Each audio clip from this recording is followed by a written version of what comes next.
to mix it in with what you're getting from the Toronto Real Estate Board, you know. So the Toronto Real Estate Board wants to sell more homes. I'm glad that they're out doing that, right? But they're going to make the information look favorable to them. The banks, they kind of see through it, right?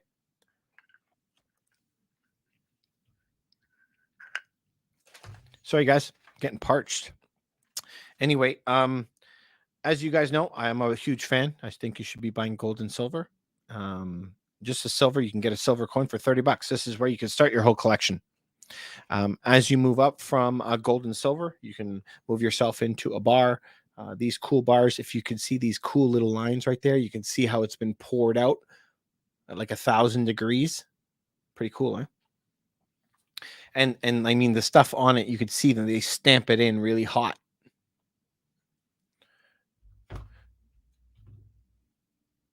But you can buy coins too. Coins are pretty good. I mean, this is an Indian head. This is a round. This isn't actually a coin from anywhere.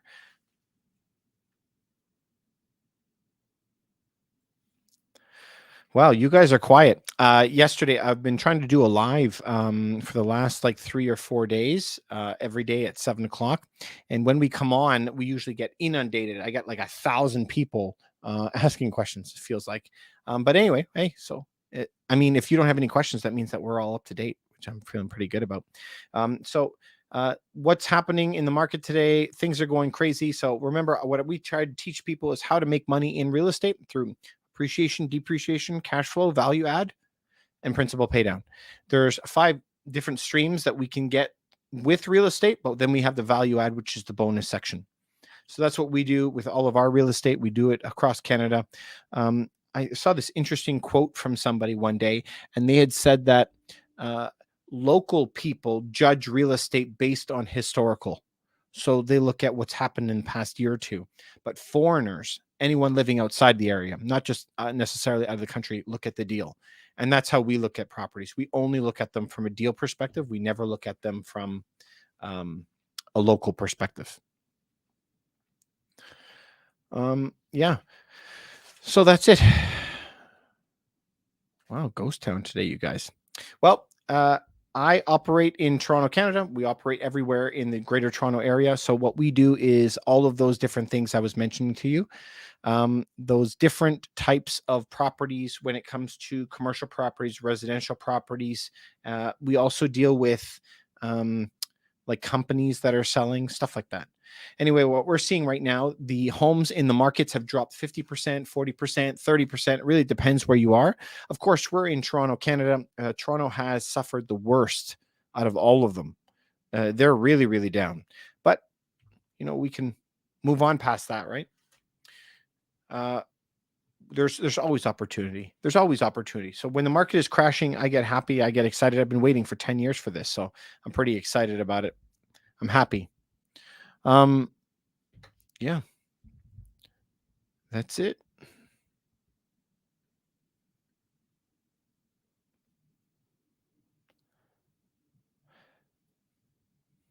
I'm only here to help you guys, man. So if you have any questions, you can ask me. Ask away if you want. Otherwise, I got some contracts we have to review and stuff tonight.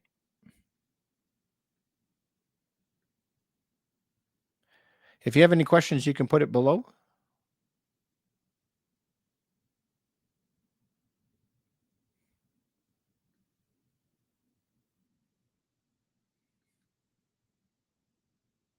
Nothing, eh? My goodness. Yesterday we had some real chatterboxes on here.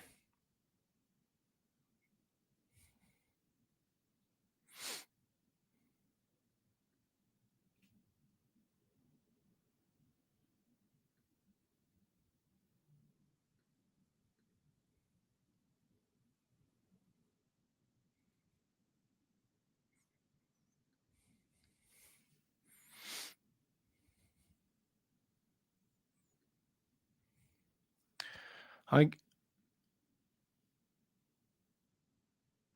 got a message earlier today, and it was about somebody who had properties that were in their personal names. So remember when I'm mentioning to you that you should be buying properties always in your company name, that you shouldn't be having them in your own name. So this goes to you having to think ahead of where you want your overall plan to be. Where do you want it to go? So I knew a long time ago when I was going to purchase properties that I didn't want them in my name. I want to be able to hand them down to my kids if I need to. So what am I going to do about that? So I have to think ahead of time. If I need to hand it down to my kids, I should never buy them in my name. Plus, I also don't want to be sued. So if I have it inside of a corporation, I can be protected. Plus, there's extra benefits for taxes and stuff to have it in a corporation. So way before I ever bought properties, I opened a company. Now, why do people do that? Because it's very expensive to open a company. I have to pay a lawyer to open a company, register with the government. I have to have now bookkeepers, accountants. I have to have minutes done every single year. And it goes up and up and up. Those stresses that are on me to do that. But you have to be thinking ahead. I got this idea from the Japanese because the Japanese, their short-term plan is 20 years. A long-term plan is 50 years for them. So I think that that's pretty cool to think that far in advance. And there is something like 10,000 companies that are a century old in Japan. And some of the oldest companies in the world are all in Japan. Almost all of them are all in construction. And I think some of them started in the year like 1000, something like that. So think long term. So you got to first open a company, but you got to be dedicated with your plan and know your plan in advance, and then start purchasing properties inside the company. Now, you have to have an operating company that you're operating, right? So you have to think ahead of how you're going to stuff them into your corporation first, but you have to have a massive battle plan. Doomsday Theory said, is that downtown Toronto? Yep, that's downtown Toronto. Yes. So you have to be thinking about that type of thing when you're going to be putting the companies into the properties into a company. So most people have no idea what they're doing. No one has any idea what they're doing, unfortunately. So they start buying properties in their own name. And 4 or 5 years later, they figure out that, oh my goodness, I shouldn't have done this. It's way too much taxes. I should have put it all into my company to begin with. But now it's really tough because what happens if you bought a property at 500,000? The property is now worth 700,000. Now you have to sell it into the property for the going day rate of 700,000. So now you have to pay taxes on that $200,000 of profit. So now people are like, I don't want to pay taxes right now, but you kind of made that error to begin with. So it's kind of like you have to pay the piper. It's as if you sold it and then bought it again on the same day. It triggers a lot of taxes. Mohammed, yeah, you said very useful info. Thank you. What do you think about mortgage rates in 2023? Mortgage rates in 2023 most likely will come down. Most likely. Remember, there's no certainties. There's only probabilities in the world, right? But if we're going to run the odds of probabilities, the people that want the interest rates to go down the most are the people who have the most debt. Who has the most debt? The government. The government loves being on low debt because they can actually destroy some of their debt load. That's how they did it in the 40s. They printed a lot of money and got rid of their debt by doing so. So we want to take advantage of those times if it comes to us. So if all of the probabilities line up, what are we going to see? We're going to see in September and October, most likely. We're going to see a lot of food shortage announcements coming out in those months. We also are going to see a very bad Q4 because of the bullwhip effect. So coming into the spring, probably I would say somewhere around the end of January, beginning of February, when we're reporting Q4, it should be really, really rough. And I expect the rates to pivot and start going down around that time. If you're refinancing coming up in early 2023, I think that's a great time. Fantastic time. I think you have a lot of choice. It should be lower by then. That's what I would think. March. Yeah, perfect. Like I said, end of January, beginning of February, we should see some really rough announcements, I think. Really, really rough announcements coming then is what I would. So I would never refinance now. I think rates will go higher. If you're in Canada, the next rate hike is September 6th, I think. And on September 6th, we're 6 weeks behind the US. So when the US does it first, Canada usually always follows, like in the 90% of the time. I think it was 90, 92. I'm not really sure. Something like that. It goes up. So if that is the case, that the rates will go up again, we have to remember the next meeting for the United States is after that, but then they're dangerously close to midterms in the States where they're going to be reelecting a lot of their House of Representatives. So this could be where they do not raise the rates again for that meeting to allow the new votes to come in for them to reelect the House of Representatives, and then they'll hit after that.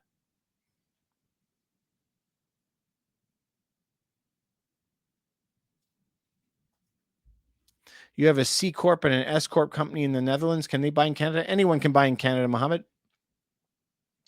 Anyone can buy in Canada, but you have to pay taxes, extra taxes, depending on where you buy. So it could be like a 20% tax on the price of the home to buy if you're an international, especially in like a city like Toronto or Vancouver.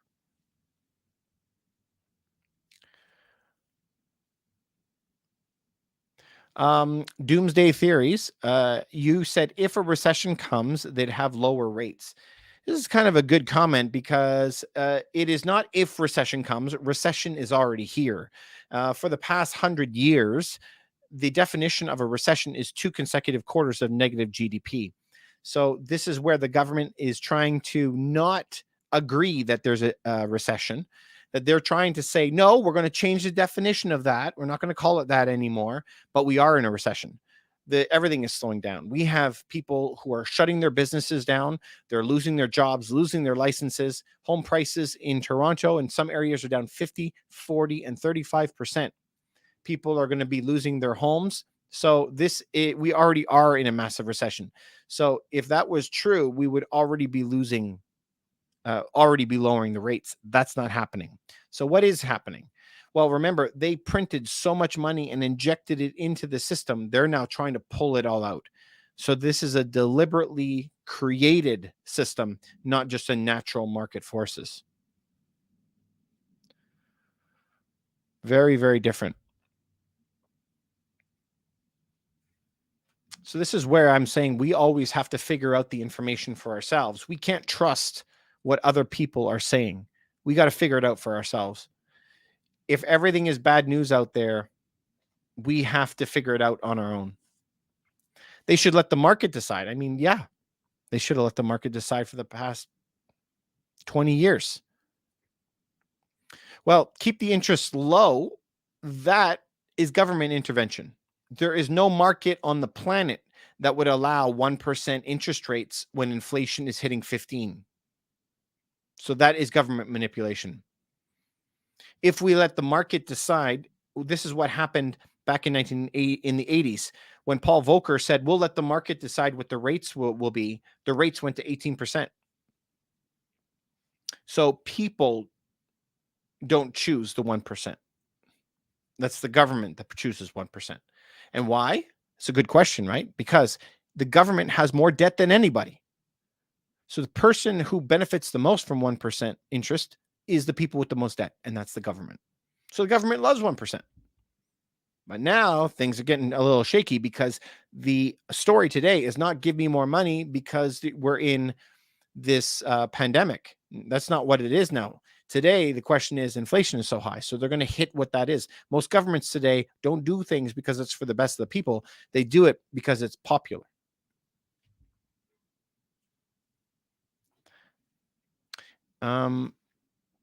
Last month data was not good. How was it good? How was it good?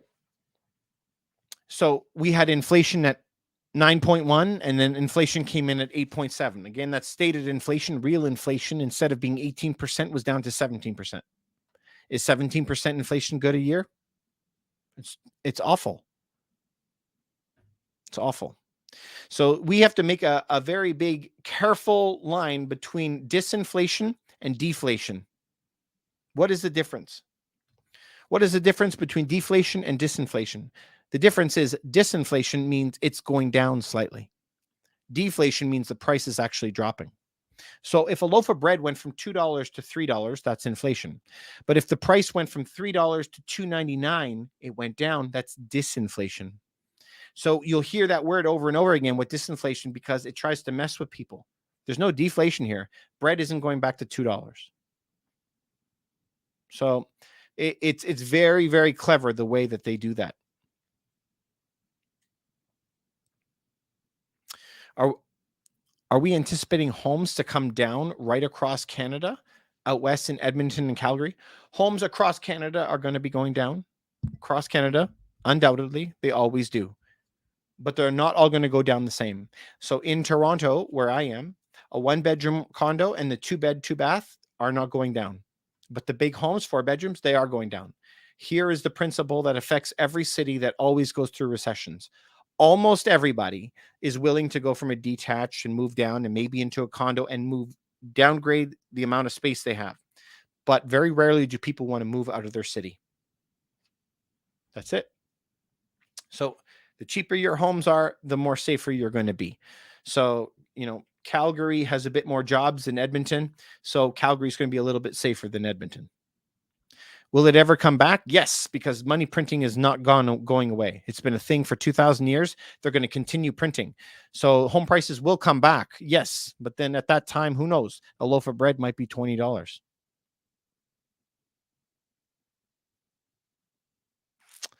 How would it impact real estate? Oh, this is a good question. How would it impact real estate if the Bank of Canada raises 75 basis points? The rule is 1% of interest rate will drop the price of your home by 10%. So if the Bank of Canada raises it in September 0.75%, that means the value of your home will drop by 7.5%.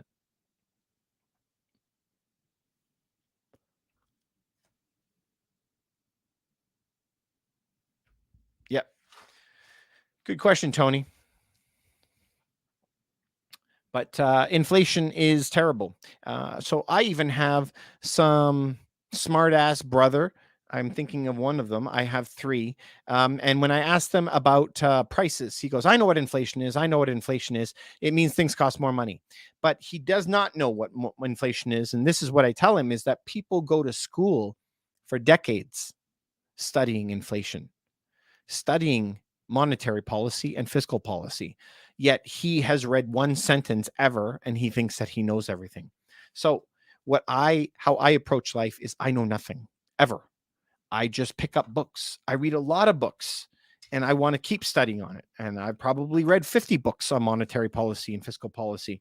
I love this book by Ray Dalio this year, one of my favorites, and this one by Peter Zian. I'm always trying to expand my mind. So if you keep on reading about money supply, the more you'll learn, the better the investor you'll be. Your question, Dooms, is that inflation is hurting people so bad. Yeah, it hasn't even started yet. So you're going to see this much inflation and you're going to continue to see this much inflation ongoing year after year. Yeah, there's a lot of pain out there, unfortunately. Unfortunately, man. Yeah. Well, okay, guys. This is going to be last call since there's not very many questions today. But I operate in Toronto, Canada. We're consultants for Canada and the United States. What we deal with is buying and selling properties, buying and selling commercial properties, and helping people build their businesses and stuff. So if you have any questions, this is going to be your last call before I get going. Got a lot to do tonight. Just like to come on for a couple minutes and answer anyone's questions if they have around 7:00. Doomsday, you said hang on. Okay, so I'm going to wait for your question if you have any. Increasing the rates will help inflation go down to 2%. Yes, that is correct. If they increase rates, inflation will go down. How does that happen? What is the mechanism? By increasing your mortgage payment so high and your rent payment so high, you'll have no money left to go buy milk or eggs or anything else. So if no one has any money left in their pocket, they can't go buy anything and inflation goes down. So there's only 2 ways. So everyone's complaint today is that my quality of life is crappy. So if my quality of life is crappy, that's all that they care about. I need to do something to fix it. So the only way that they can fix it is two ways, and that's supply and demand. So they can either, so what is rare? What's expensive now? So let's say gas is expensive. The only way that I can make gas cheaper is by making way more of it, making double the amount of gas that is available to lower the price, or I have to make it so expensive that nobody will use it anymore. And if nobody uses it, then the price will go down. So that is supply push or demand pull.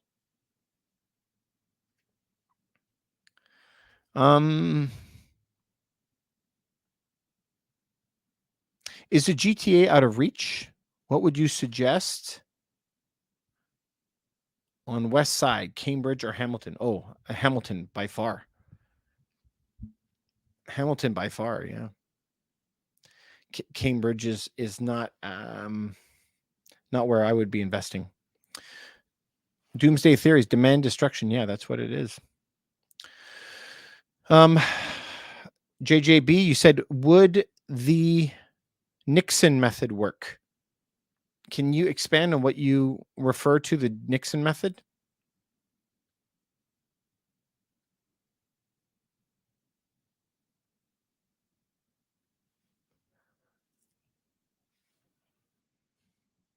What would you mean by the Nixon method?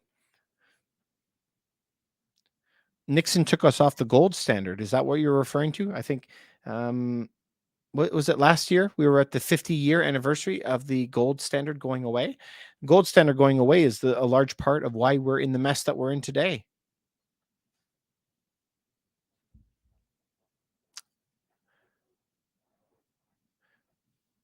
Sorry, man. JJB, I guess you don't know. So Nixon took us off the gold standard. Okay, oh, he's writing it. Nixon had an off the beat method about inflation, freeze all wages and price increases. Terrible idea. Absolutely terrible idea. One of the worst ideas on earth. So JJB, have you ever researched what price fixing does? Have you? Can you just tell me yes or no? Have you ever read any papers on price fixing? I think the questions are a little bit delayed. All right, so let me tell you about price fixing. Price fixing never works. There's been a lot of studies about it. It has never worked, not once. All right, so let's take a one example. Let's say we were talking about bread. Let's say that bread was $2 and then it went up to $3, and everybody is freaking out that bread is up to $3. And then say they came in and they mandated from the government, bang, all loaves of bread have to be $2. Do you understand me? And then, okay, so now let's take it from the farmer's position. The farmer would say, listen, man, fertilizer is up, gas is up, labor is up. I cannot make money if I sell the bread at $2. And the government says, don't worry about that. You still sell it for $2, and the other dollar that you're missing, we will print and we'll give you the dollar. So the whole reason why bread went up in price is because of them printing a lot of money. Inflation. They printed too much. So now, as a temporary band-aid, they're going to lower the price for you for a second as they are printing more money to supplement the farmer. But as more and more money is getting printed out into the market, inflation is still going up on everything else. And so historically, what always happens, this will break the price freeze, and then this will come onto the price freeze, because what farmer will continue to farm at a loss? He can't do that. And so he has to have subsidies from the government in order to keep going with price freezes. The idea behind price freezes is the companies are making too much money, but that's not the case, because it's fertilizers up, water is up, labor is up, gas is up, machines are up, everything is up. So he has to increase his prices. So yeah, price fixing, wage fixing, age old story. I mean, if you go read about this, it goes back to ancient times, 2000 years ago, and it didn't work then and it doesn't work now. But it's always very popular. It's a popular decision. Hey, we're going to make it so nothing ever gets more expensive. Okay, then don't print money. Don't print more money. But they can't. All governments have too much debt, so they can't. They have to keep printing. All of our tax receipts that they take in Canada, United States, all put together would not even pay the interest on our loans. So they're forced. They have to keep borrowing. They have to keep printing. Crazy, right? Crazy world. Absolute crazy world that we live in. Anyway, so yeah, price fixing doesn't work. Wage freezing does not work. Also, taking us off the gold standard doesn't work, and printing a lot of money doesn't work. So, what works? I mean, we are very fortunate to live in a world today where we don't have to try to figure things out anymore. Everything's already been tried. There's 200 countries out there. All these countries have tried every different type of economic shape, every type of government shape. In fact, I think Italy changes government every couple months for the past 50 years, trying new ideas out because they all fail. The governments that I like are Singapore and Norway. Okay, so this goes back an important point. I'll just share this with you before we leave. If you go back in time, all the way up until like the 50s or 60s, we were always respecting the law of how much gold and how much currency is out there. So some people say, I really want to stick with the gold standard. Nobody wants to move to the standard of fiat currency based on faith. Okay, so there is an argument for that, but we had explosive growth in Europe and all over the place. Explosive. And here's the key. Back in the 60s, for every $1 that they were borrowing or creating out of thin air, they would get $2.50 back of benefit. That's a great thing. But today, for every dollar we spend, we only get 5 cents back. Holy crap. That's a terrible, terrible investment. So what is the difference? Back in the 50s and 60s, what were they investing in? Healthcare, keep their people healthier longer. And they're investing in urban infrastructure, building roads, dams, highways. And then they were also investing in education, all the things that can get a more competitive workforce. What are our biggest expenses today? So they were spending $1 to get 250. So I'm okay breaking the gold standard for that. What do they do in Norway? They borrow money in order to build wind farms, solar farms, stuff like that. Okay, if we go down to Singapore, Singapore will only borrow money if they can get all the money back through a new tax and have lasting benefit. Example, they wanted to build a highway in Singapore. When they built that highway, they said, we're going to put tolls on the bridge and we're going to get all our money back in no time. And then we're going to be left, once we have all our money back, we'll take the tolls away and we'll have a highway that gets increased economic value forever. Great. What is happening today? Today, we're in a situation where the dollars we spend are not on investment, they're on consumables. So, the same as me and you, if we had our own money coming in from our job and we just went and bought Starbucks and bought fun purses or whatever it is, we're just blowing it. We're not investing it into something. Same as back then, we were buying investments. Today, we don't put it in education, hardly in any in healthcare, but we live now in a system with a ton of government and a ton of welfare. In the old days, it used to be government hires one company. Today, the government may subcontract it to 50 different companies before the job can get done. In addition, when it comes to welfare in some form or another, countries get payments from richer countries as a whole. Within countries, like in Canada, we have some provinces that make money, some that don't. So they have to equalize the payments. The provinces have to pay to poorer provinces to keep the standards the same. In a province, they have a national welfare that is regulated by the provinces. So welfare payments are being paid a lot to people. And, because it's so free, there's a lot of people that live out of the country that are even taking it. How does that happen? I don't know. I don't work there. Then when we come even to individual buildings in Toronto, individual buildings, the builders have to have 2 floors of low-cost housing. Who pays for the low-cost housing? It's the people that live on top. So anyone who lives in that building on the top floors are added another $40,000 to their bill to buy the home. So on top of having to pay $1 million for their condo, they're slapped with another $40,000 bill to pay for the units down below. So that's consumable. We're not making an investment in anything. It's just consuming. So that is the difference in the dollar. So I'm in favor of breaking the gold standard, but I'm in favor of only using the money to buy investments. Cool. Anyway, okay, I got some more questions, you guys. That was a long answer, but I had to tell it to you. They print more money so that more and more money flow into the stock market. Yeah, absolutely. They benefit the most from that, right? Any other questions you guys have, you could put here or on YouTube. What would be a good time to jump in to the GTA as a first-time buyer? What would be an appropriate time to jump in as a first-time buyer in the GTA, now or next year, or when? I would say if you were going to be buying your first-time buyer, you should be buying a one-bedroom, one bed, one bath, or two bed, two bath next year. Probably the spring of 2023, but things could always change. So come on live every night at 7 o'clock and we'll help you as things are going. But I would guess it would be next spring.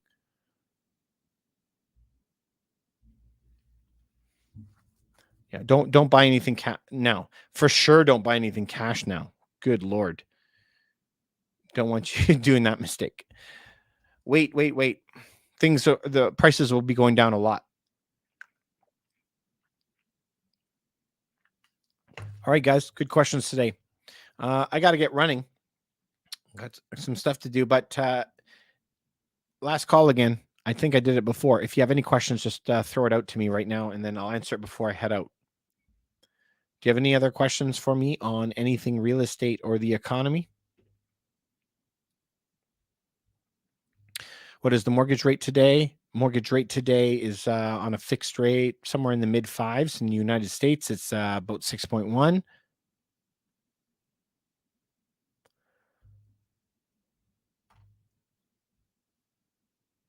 Oh, I'm sorry, Tony. I guess I didn't get it. Tony, the question you want was buying a house. You can pay 50% cash. Yeah, do not buy that now.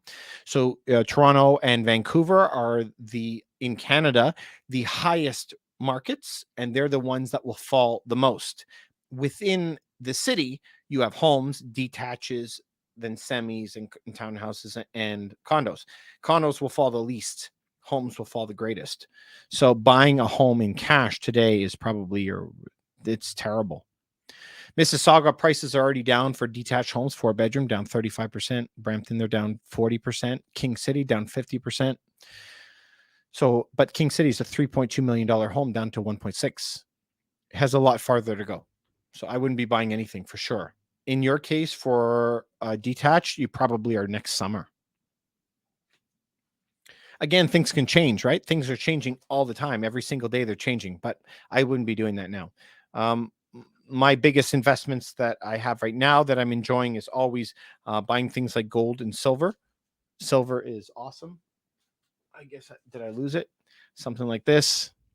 Silver, 1 ounce, 100 ounce. Buy some gold and silver. Make sure that you have some in your account, 10 to 15%. Always have a little bit of Ethereum and Bitcoin. How much? 1, 2, 3% of your net worth. Put in that. I've been buying it since 2013. Yeah. So Tony, like if you did have some cash, I would be buying some of those goods, commodities, agriculture. Make sure you are stocked up on food, food, soaps, cosmetics, whatever you need in your house for the next 6 months. Have that. Buy some gold and silver. I think that is your best investment. Also, your best investment is reading a lot of books. So books, food, cosmetics, all that stuff, stack that up, get some gold, silver, Bitcoin, Ethereum, because prices are going to fall a lot more. Yep, Tony. So look for maybe even next spring. Okay, so we have some really bad news coming in September and October for food. Q4 is the quarter they're praying will save them. It's not. The bullwhip effect is going to bite them really, really hard. And they announce all that at the end of January and early February. So once you get all that bad news, the market is going to have a heart attack with that and probably drop quite significantly. I don't expect the US to be raising the rates in October because of the election that is coming up. They're probably going to pause that. And so let's see what Canada does after that. So keep looking, but be ready for around springtime. I think prices will keep dropping. But if you're in the Greater Toronto area, you know that's what we do. I'm the real estate broker. I have agents that work for me all over Toronto. So we operate from Oshawa over to Niagara Falls up to Barrie. So we operate all over there. So love for you to give me a call. We'll be happy to help you. Just send me a message anytime you want, Ruff Team Realty. And I can help you out on here. Or if you want to go on YouTube, you can send me a message there as well. So what are they saying? I mean, RBC, TD, BMO, all are saying that home prices could drop another 25% this year, another 15% next year. Like, but what do they know? You know, like honestly, they're running the odds as well. Nothing they say is ever for sure. They're always saying that if the odds are, the odds are. Yeah, well, we have to wait and see. What is the monetary policy and what is the fiscal policy? So, what does that mean? Fiscal policy is how much is the government going to spend? How much are they going to say that they're going to spend? And then the monetary policy is how much is the government going to print? So we have to see those two things because those are the two biggest things that will affect the market, right? So we don't know what they're going to do, but we have to be prepared for anything. Remember, I used to go camping 2 weeks for fishing, 2 weeks hunting every year, a month in the bush every single year with no one around, middle of nowhere. And so we knew that we had to prepare for everything and hope that nothing happened. So prepare for the worst, hope for the best. And that's what we have to do. So we're going to continually be watching this market as it goes on, but always be ready with our opportunity fund, ready to buy something because opportunities will come. I'm ready to buy homes for pennies on the dollar. Can't wait for it to happen. All right, Tony. Sounds good. Thanks very much for coming by. Really appreciate it. I hope that you subscribe. Listen, guys, there's only a couple of you on today. Yesterday, we had quite a few people. I was fortunate. So please, if you like this, go over to my YouTube channel, Ruff Team Realty, same name. If you would go over there and subscribe to me there, I would really, really, really appreciate it. Just trying to get to 1,000 people over there so that I can get my creator analytics going. If you could go over to YouTube and follow me over there and subscribe to me, I'd really appreciate it.